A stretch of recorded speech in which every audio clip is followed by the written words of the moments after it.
You are welcome to yet another episode of HN What's Your Say? The #1 listening show where we discuss real issues with real people like you. We are still featuring R. Kelly. Real name, Robert Sylvester Kelly. Also known as the R&B King. I am sure everyone who cares about R. Kelly and is watching this video today most probably knows Ashanti McGee, one of his bad act accusers who was never a possible victim in the first place, considering she confesses she met R. Kelly when she was 35 years old. While there are so many controversies in her story, Ashanti McGee still believes she was a victim, and has gone as far as writing a book about her story with R. Kelly entitled No Longer Trapped in the Closet. A book she says is already selling on Amazon with the copyrighted name Trapped in the Closet that clearly belongs to R. Kelly's song, which she hasn't paid for. Write a book is something almost every other alleged victim has been out to do, probably because they have cited an opportunity to make a killing off R. Kelly's name like they have always done. R. Kelly's ordeal is a perfect example of what can go wrong when a man decides to have multiple women as girlfriends all at the same time, and dissatisfied with the relationship, how they can team up against him with the intention of destroying him. A while ago, Ashanti McGee decided to take an interview with K104 with Didi, perhaps to market her new bestsellers on Amazon and hope to make a couple of bucks for herself, when she realized she had to answer some rather serious questions before the studio would allow her an opportunity to pitch her book. The questions that were fired at her turned out to be a lot more complicated than she had anticipated, and while her sole intention had been to bash R. Kelly during this interview and win even more pity from whoever was watching, she ended up mentioning some important facts that if the Supreme Court of Appeal was to listen to, they would quickly understand that R. Kelly is indeed an innocent man only being framed for monetary gain and acquit him immediately. One of the things Ashanti McGee confesses during this interview is how R. Kelly never held any of the women captive, including herself. And rushes to explain her No Longer Trapped in the Closet book title by suggesting she was only captive in the mind and not in the physical. In the first beginning of the 2 years, I was considered what you call a fly-in, meaning that I was able to come and go as I pleased.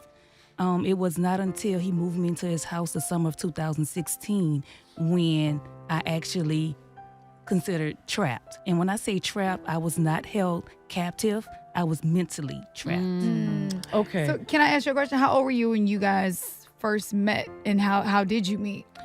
I was 35 years old, and he had a promo tour for the Black Panthers.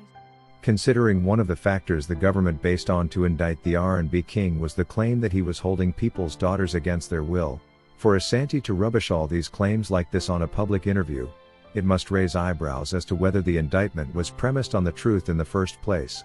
While prosecution may cling onto her claim of being trapped in the mind or mentally, whatever they choose to call it, the question remains, how were they able to prove this?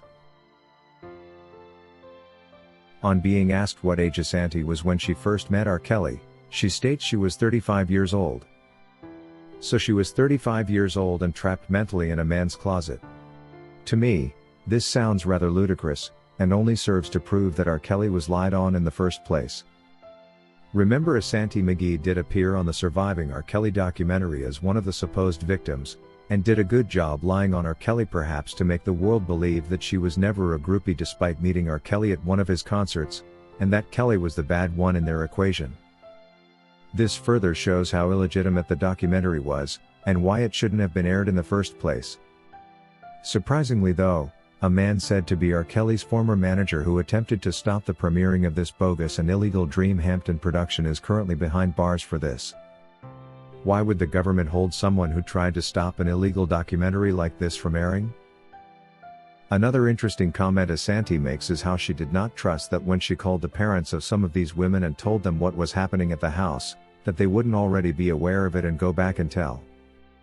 Meaning she too suspected that the parents of these women could have been involved in a sort of transactional arrangement with R. Kelly. Involved with him and witnessing the things that he's done to me and the other girls that was there, I felt I needed to contact those parents. So I did whatever I could to contact those parents, and when I contacted them, I let them know what was going on, but I did not reveal my identity to them because I wasn't sure if they was aware of it and, if they would go back and tell. By saying this, Ashanti is throwing the parents under the bus, and perhaps where they should be, considering everyone seems to have been lying on Kelly for some reason. In the course of the interview, Asante McGee reveals R. Kelly was no abuser after all, when she says people are getting the confusion because they imagine that R. Kelly was abusing her, but he did not. According to her, Kelly was quite controlling for her own safety, but in a nice way she didn't find too crazy. But most importantly, she says in her own words, R. Kelly was no abuser. For a few months. Right. No, I lived in the house for 3 weeks. Oh. And see, that's where a lot of people get the confusion. They think that throughout our relationship, he abused me. He did not. He did have his controlling things, but it wasn't nothing that I felt that was too crazy. You know, texting my whereabouts, let him know when I'm at the airport, different things like that. I felt that, you know, it was for my safety. So that's the difference, and that's why I receive a lot of backlash, because, you know, they're thinking that I said that I was with him for the whole time and he abused me, and that's why, you know, but that's not the case. That's not the case. By saying this, Asante exonerates R. Kelly from the description of being abusive, one of the claims that prosecution based on to indict him. When asked what age the third person in the house was, Asante says she was 18 years old. Realizing this makes R. Kelly safe, she then says she had seen her the year before and she was 17, yet she had just mentioned that she only met her in the house and didn't know her before. I never saw the other girls until I moved into the house. Even I remember seeing this girl twice prior to me moving in. And when I first saw her, the first time I saw her, which was in Connecticut, he had like 2 concerts in Connecticut and in New Jersey. Okay. And at that time, I thought she looked really young, but I'm like, okay, maybe she just looked younger for her age. She was sitting on his lap. This served to expose the fact that these people were simply telling whatever kind of lie they could think of against R. Kelly for whatever reasons best known to them. When asked who this other girl who was 18 is, she mentions Azriel, against whose testimony R. Kelly was charged in the Brooklyn court. This means R. Kelly was falsely implicated in the New York trial, considering, according to Asante, these women were of age and she never saw any underage women in the house. Another fact she confesses to that is important for R. Kelly's case is that he gave them money to go shopping in tunes of hundreds and thousands of dollars. But you would have, like, how much money would he give all you guys at one time, or would he? I mean, it could range from a couple of hundreds to maybe like 1,000, 2,000, whatever, depending for you to go shopping. This makes me wonder, who is the very bad boyfriend they all described? It's definitely not R. Kelly. She just confirmed R. Kelly was a loving boyfriend to them, and their caretaker too. No wonder they voluntarily called him daddy. During this interview, one of the interviewers gets concerned and asks her why she didn't leave, considering she was 35 years old and in her sound mind. It's rather strange to learn that the New York jury and judge were not able to see through some of these women and demand answers like this man did. It's crazy how everyone allowed the lies against R. Kelly to flourish and bloom. The Court of Appeal will definitely look into these stories and R. Kelly will be vindicated. Asante clearly stated that R. Kelly was a fun-loving guy and she was so much in love with him.